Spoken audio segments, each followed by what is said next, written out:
What is going on, guys? It is Wrestlelamia here, back with some more news. Join us now as we look at the wildest news stories and rumors you need to know, including a shocking WWE return incoming, a return date for Liv Morgan, the real reason why Bron Breakker was pulled from the Battle Royal, concern for a WWE superstar, has a former champion retired, has a WARGAMES match been changed, WWE wants this legend back, Charles Manson wanted to meet a WWE icon, and much more. Be sure to subscribe and hit that notification bell for daily wrestling videos and follow us on Facebook for exclusive lists.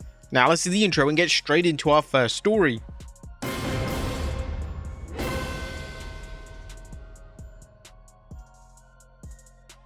Our first story looks at a shock WWE return incoming. Now, our top story today takes a look at a potential major shock return coming to WWE. The story revolving around Andrade has been one of the most puzzling and unusual stories of the year. To summarize, Andrade was let go by WWE, but when he reappeared on AEW television, he broke his non-compete. TKO had a clause in their contract that states that a break in a non-compete means a name in question can't wrestle for companies such as AEW for up to a year.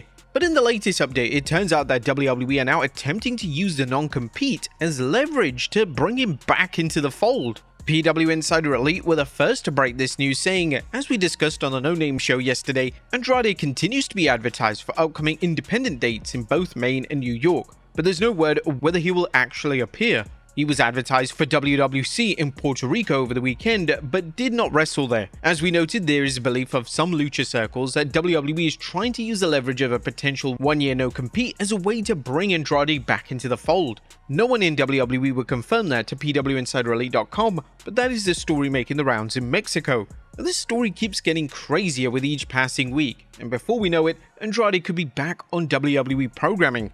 Andrade would then be the first wrestler in history to go from WWE to AEW to WWE to AEW, and now he could be the first wrestler to jump between the promotions multiple times in a 3-month period, which is just insane. Next up, Liv Morgan returning. Now, Liv Morgan is one of WWE's most popular stars, and we finally have a report relating to her injury status. Thankfully, it's positive news, as PW Insider Elite is reporting that Morgan could be returning to the ring by the start of 2026. The expectation within WWE was that Morgan would hopefully return to the ring by the beginning of 2026.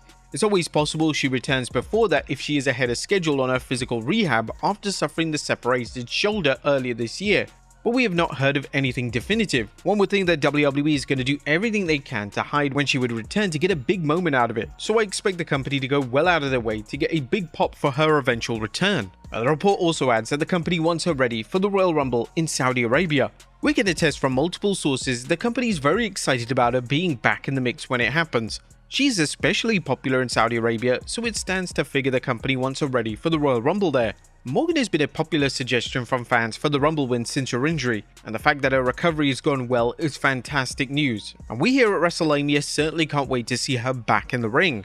Next up, concern for this WWE star. Piper Niven is currently out of action with a serious neck injury, and according to PW Insider, she and WWE are trying to work out the best course of action for a neck issue. The last we heard, she and the company were trying to determine the best course of action for treatment for a neck issue. It's not something that should be rushed, and as we saw with Kevin Owens, it takes time to get that diagnosis. We wish her the best. We've seen time and time again just how problematic injuries to the neck can be. Wrestlers such as Big E have been forced to retire due to them. When it came to Kevin Owens, he was in a state of limbo for what felt like a lifetime. With that being said, we here at Wrestlelamia wish Niven all the best, and we hope that she makes a speedy recovery. Next up, the real reason why Bron Breakker was pulled from the Battle Royal.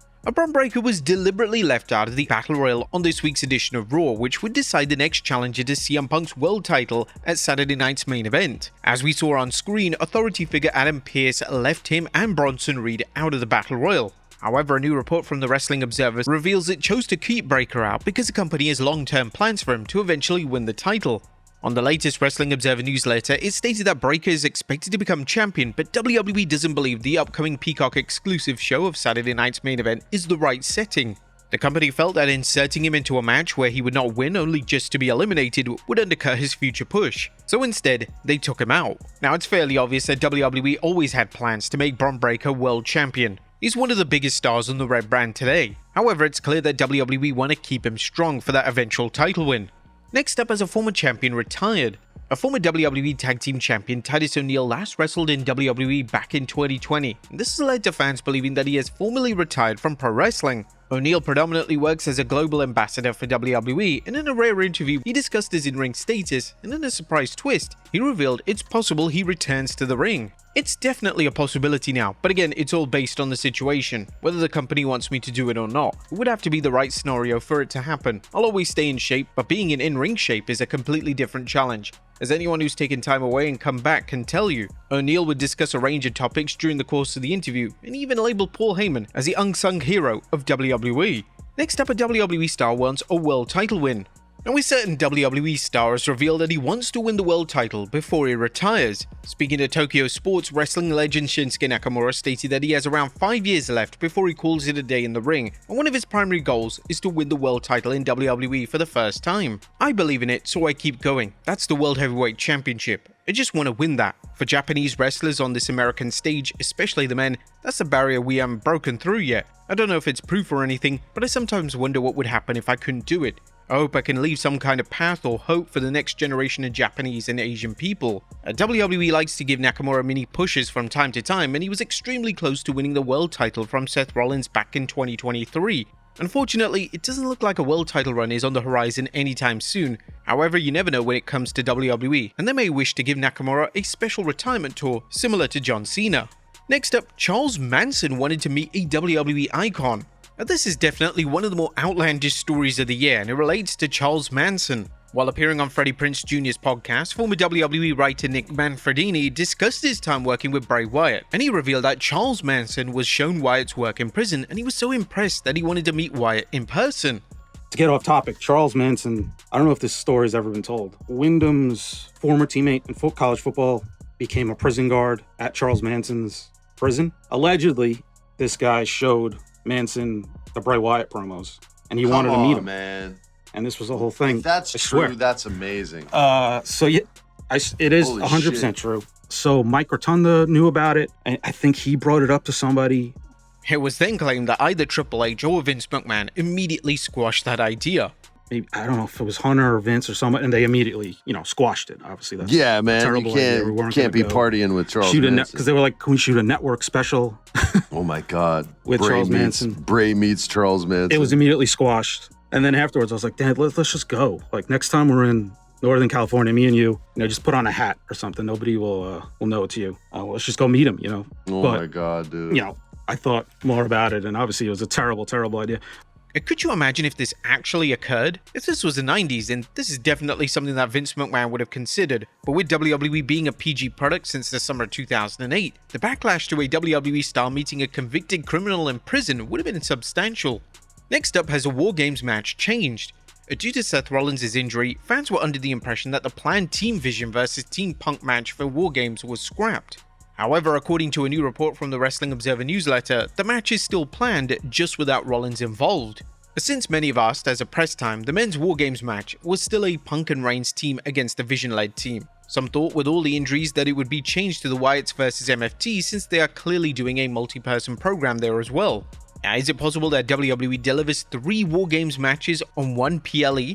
One for Team Vision vs Team Punk, one for the Wyatt 6 vs the MFTs, and one for the women. Wouldn't this be overkill though? Next up, a celebrity got a WWE match finish changed. Following SummerSlam this year, it was reported that Jelly Roll insisted on losing his debut match. It was claimed that Roll wanted to do the honors, and now during a new interview with Chris Van Vliet, he confirms the validity of these reports. It was originally babyfaces up. It was an easy pitch. I took 3 things. 1, it's the right thing to do. Let's just start at core values here. No celebrity has any business coming in and pinning a wrestler on their first run without some extreme circumstance. 2, I can always come back, and I don't think any other celebrity ever really cared enough to think the full angle through. Drew too. If I really owe one of them, it's Drew, so that was part 2 of it. Roll then revealed that he was told by Triple H that Floyd Mayweather wanted to lose to the Big Show. I was also smart enough to be like, yo, I want to angle in. I don't want to be remembered as a celebrity who did the thing and then Triple H stopped me. This will probably be on Unreal because it was so gangster. He said, I will tell you this though. He said Floyd wanted to lose to the Big Show. I don't know if I should be sharing that, but he told me that, and I thought that was cool. Naturally, Jelly Roll's comments and stance on pro wrestling are receiving universal praise on social media. A celebrity coming into WWE with a vast understanding of the pro wrestling business and wanting to actively help out the names he's working with is extremely rare. And finally, WWE wants this legend back. Our final story today takes a look at the latest when it comes to a potential WWE return of Chris Jericho. It seems like only a matter of time before Jericho is WWE bound once more, and now Fightful Select have confirmed that WWE are interested in Jericho coming back. Even though Jericho's contract isn't up yet, Fightful Select Sean Ross Sapp has confirmed that multiple companies on a national and global level are interested in using him, including WWE. We have not heard if there's been any direct conversations about him or creative ideas discussed, but he has been brought up among higher-ups in WWE. The report continued by saying it was clarified to us a couple of months ago he wasn't discussed from a creative perspective within WWE, but a staff member did say that they felt like his mentions and references and the reaction on WWE television to him from the audiences was a good sign for his interest. It's also been reported that Jericho could be offered millions of dollars to return. One WWE source indicated that Jericho would almost certainly get offered several $1 million annually to return to WWE, but they said at this stage they believe AEW could match it and they weren't even sure what Jericho's motivations were. All signs therefore point at Jericho returning. The report also confirms that his AEW deal does indeed expire in December 2025. This means that Jericho could easily show up at the Rumble in January and also have a featured matchup at WrestleMania 42. But there you have it folks, the wildest news stories and rumors you need to know. Be sure to leave your comments down below, and I'll see you next time with some more wrestling content.